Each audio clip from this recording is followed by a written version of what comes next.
Saya seorang janda dan ada seorang laki-laki soleh yang sudah beristri mau melamar saya atas izin istrinya untuk berpoligami. Apakah semua yang terjadi itu ini takdir Allah? Apakah saya dapat pahala karena saya terima lamaran untuk jadi istri yang kedua? Baik. Ini kan baru tadi saya jelasin masalah poligami. Subhanallah, setiap kali saya belum pernah bicara khusus masalah itu ya. Tapi ada saja di antara ibu-ibu atau akhwat kita yang mengalami. Saya setelah selesai pengajian biasanya didatangin, Ustadz, saya mengalami keadaan begini. Saya akan poligami, saya akan begini. Ada orang yang mengalaminya. Jadi kita tidak boleh, tadi saya bilang, jangan menilai negatif sekali, jangan juga kita menganggap remehnya. Karena ini hukum memang ada orang yang melakukannya. Tidak boleh sembarangan. Saya tahu ada juga, nanti sebelum saya jawab ini ya, ibu nanti akan saya jawab. Ada seorang akhwat pernah hubungin saya di kota Makassar, dia SMS ke saya, Ustadz, apa hukumnya seorang laki-laki menikahi 3 wanita sekaligus? Saya kira laki-laki yang nanya nih, terus saya jawab, kalau hukum syar'i boleh, tapi akad berbeda. Akad, wali, mahar, semua selesai, baru dia pindah yang kedua, baru yang ketiga, akad boleh. Setelah itu saya tanya dia, saya penasaran, kenapa akhi, saya bilang, kenapa saudaraku laki-laki kamu pakai? Saya bilang, kenapa kamu begini? Kenapa kamu tanya ini? Tiba-tiba dia jawab, dia bilang, Ustadz, saya bukan laki-laki, tapi saya wanita, seorang wanita muslimah, akhwat, yang sudah berazam untuk menikah dengan satu suami. Jadi mereka tiga-tiga ini maunya dengan menikah, memang menerapkan poligami sebelum menikah.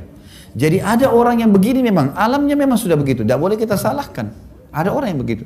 Ada seorang akhwat kemarin di Bogor bilang sama saya, Ustadz, boleh nggak kalau saya nikah sama suami saya, maka saya kasih syarat suami saya untuk nikahi teman saya juga. Saya bilang itu mulia, itu boleh. Tidak boleh kita hina mereka, tidak boleh kita salahkan, tidak boleh juga kita menganggap remehnya. Baik, saya akan masuk di sini masalah takdir dulu. Takdir Bapak Ibu sekalian ada 2 macam. Takdir ada 2 macam. Takdir mutlak dan takdir ikhtiar. Takdir mutlak itu adalah takdir itu sesuatu yang sudah Allah catat di Lauhil Mahfuz, tidak akan berubah lagi ya.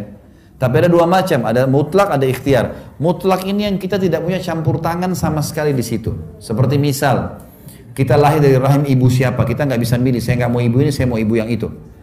Paras wajah, ya.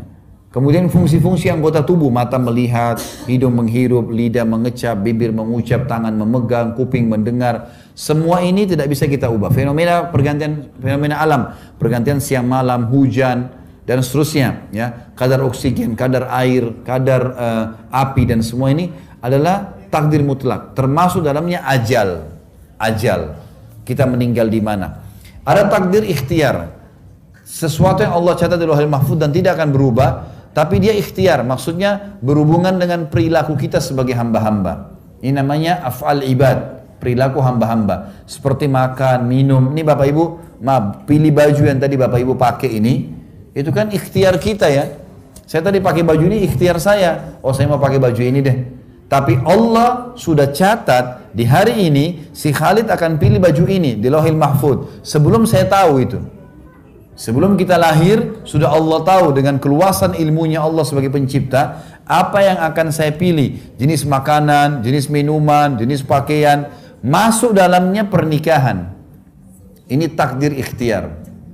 Artinya ikhtiar kita, saya mau menikah sama si A, si B, si C. Lalu saya pilih si C. Pilihan saya, ikhtiar saya kan. Berarti takdir juga, tapi ikhtiar. Allah sudah tahu nanti dia akan pilih si C. Maka dicatatkan sebagai takdirnya. Jadi ini memang tentu takdir ikhtiar ibu, gitu kan? Ibu memilih itu. Kalau masalah ibu dapat pahala, jelas menjalankan sunnah Nabi SAW pahala. Menikah itu sendiri memang pahala, ibadah, gitu kan? Dan ini sangat baik. Cuma saran saya adalah, ibu kalau akan menjalin hubungan poligami seperti ini, ibu harus bisa mengetahui hak suami tetap terjaga dan hak istri sebelumnya, madu ini. Ada juga haknya. Haknya adalah menjalin ukhuwah. Bagaimana ibu menjalin persaudaraan yang baik dengan istri yang pertama itu. Ukhuwah, persaudaraan. Kemana-mana sama-sama, diskusi. Jadi seperti saudari, bukan musuh. Maka itu adalah poligami yang sehat. Allahu a'lam.